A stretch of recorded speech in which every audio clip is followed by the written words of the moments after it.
ಚಿಂತಾಮಣಿಯಲ್ಲಿ Muslim ಸಮುದಾಯದವರು ಪವಿತ್ರ ಹಬ್ಬವಾದ ಈದ್ ಉಲ್ ಫಿತರ್ ನ ಸಡಗರ ಸಂಭ್ರಮದಿಂದ ಆಚರಿಸಿದ್ರು. ಮುಂಜಾನೆ ನಮಾಜ್ ನಂತರ ಹೊಸ ಉಡುಪುಗಳನ್ನು ಧರಿಸಿ ಮಸೀದಿಗಳಿಗೆ ತೆರಳಿ ಅಲ್ಲಿಂದ ಸಂಘಟಿತರಾಗಿ ಪವಿತ್ರ ಈದ್ಗಾ ಮೈದಾನದಲ್ಲಿ ಸೇರಿ ಮೌಲ್ವಿಗಳ ಆದೇಶದಂತೆ ಸಾಮೂಹಿಕ ಪ್ರಾರ್ಥನೆ ನಡೆಸಿದ್ರು.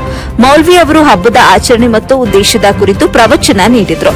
ನಂತರ ಪರಸ್ಪರರು ಆಲಿಂಗನದ ಮೂಲಕ ಹಬ್ಬದ ಶುಭಾಶಯ ವಿನಿಮಯ ಮಾಡಿಕೊಂಡರು. ಮಕ್ಕಳು ಕಾರ್ಯಕ್ರಮದಲ್ಲಿ ಪಾಲ್ಗೊಂಡಿದ್ರು. ಇನ್ನು ಮಹಿಳೆಯರು ಮನೆಗಳಲ್ಲಿಯೇ ಪ್ರಾರ್ಥನೆ ಸಲ್ಲಿಸಿದ್ರು. ಚಿಂತಾಮಣಿ ನಗರದ ದೊಡ್ಡಪೇಟೆಯಲ್ಲಿರುವ ಜಾಮಿಯಾ ಮಸೀದಿಯಿಂದ ಎಲ್ಲಾ ಮುಸ್ಲಿಂ ಬಾಂಧವರು ಒಟ್ಟಾಗಿ ಸೇರಿ ಮೆರವಣಿಗೆ ಮುಖಾಂತರ ಬಾಗೇಪಲ್ಲಿ ವೃತ್ತದಲ್ಲಿರುವ ಈದ್ಗಾ ಮೈದಾನಕ್ಕೆ ಬಂದು ಸಾಮೂಹಿಕ ಪ್ರಾರ್ಥನೆ ನೆರವೇರಿಸಿದ್ರು. ನಂತರ ಧರ್ಮಗುರುಗಳಾದ ಹಜರತ್ ಮೌಲಾನಾ ಸೈಯದ್ ರಫೀಕ್ ಅಹಮದ್ ರಜ್ವೀರ್ ಅವರು ಮುಸ್ಲಿಂ ಬಾಂಧವರನ್ನ ಉದ್ದೇಶಿಸಿ ಭಾಷಣ ಮಾಡಿದ್ರು. 1 ತಿಂಗಳ ಕಾಲ ರಂಜಾನ್ ಉಪವಾಸ ಆಚರಿಸಿದ ಮುಸ್ಲಿಮರು ಈ ಅವಧಿಯಲ್ಲಿ ಮಾಡಿರುವ ವಿಶೇಷ ನಮಾಜ್, ಕುರಾನ್ ಪಾರಾಯಣ, ದಾನ ಧರ್ಮ, ಸೇವಾ ಕಾರ್ಯಗಳ ಬಗ್ಗೆ ಈ ಸಂದರ್ಭದಲ್ಲಿ ಆತ್ಮಾವಲೋಕನ ನಡೆಸಬೇಕು. ಇದು ಮುಂದಿನ ಜೀವನ ಸುಧಾರಣೆಗೆ ಮಾರ್ಗಸೂಚಿಯಾಗಬೇಕು ಅಂತ ಹೇಳಿದ್ರು. ಇನ್ನು ಚಿಂತಾಮಣಿ ನಗರದ ಕೋಲಾರ ವೃತ್ತದ ಬಳಿ ಇರುವ ಈದ್ಗಾ ಮೈದಾನದಲ್ಲೂ ಸಹ ಮುಸ್ಲಿಂ ಬಾಂಧವರು ಒಟ್ಟಾಗಿ ಸೇರಿ ಈದ್ ನಮಾಜ್ ನೆರವೇರಿಸಿದ್ರು. ಹಬ್ಬದ ಪ್ರಯುಕ್ತ ಮುಂಜಾಗ್ರತಾ ಕ್ರಮವಾಗಿ ಡಿವೈಎಸ್ಪಿ ಮುರಳೀಧರ್ ನೇತೃತ್ವದಲ್ಲಿ ಪೊಲೀಸ್ ಸೂಕ್ತ ಬಂದೋಬಸ್ತ್ ಮಾಡಿಕೊಳ್ಳಲಾಗಿತ್ತು. ಈದ್ಗಾ ಮೈದಾನಕ್ಕೆ ಬಂದ ಮುಸ್ಲಿಂ ಬಾಂಧವರಿಗೆ ಜಾಮಿಯಾ ಮಸೀದಿ ಕಮಿಟಿ ವತಿಯಿಂದ ನಮಾಜ್ ನೆರವೇರಿಸಲು ಎಲ್ಲಾ ರೀತಿಯ ಸೌಕರ್ಯಗಳನ್ನು ಕಲ್ಪಿಸಲಾಗಿತ್ತು.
नमाज कुछ करवा रही है, नमाज कुछ करवा रहा है। जरा सा गौर कीजिए अजीज़ान मोहतरम, तस्वुर में लाएं उन बच्चों को जो बमों से उड़ा दिए गए, उस मकाम को अपने आप को खड़ा करके जरा सोचिए, मैं अगर वहां पे होता, मेरी निगाह के सामने मेरा बच्चा उस तरह बमों से उड़ा दिया गया होता तो मेरी कोशिश क्या होगा।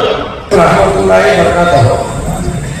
आज जमायत जामा मस्जिद कमिटी की तरफ से और मेरी तरफ से ईद उल फितर ಈ ರಂಜಾನ್ ಹಬ್ಬ ಮುಸ್ಲಿಂ ಧರ್ಮದಲ್ಲಿ ಅತಿ ಪವಿತ್ರವಾದ ಹಬ್ಬ. ಈ ಹಬ್ಬದಲ್ಲಿ 30 ದಿನ ಉಪವಾಸ ಇರ್ತೀವಿ, ಬಡ ಭಕ್ತರಿಗೆ ದಾನ ಮಾಡ್ತೀವಿ.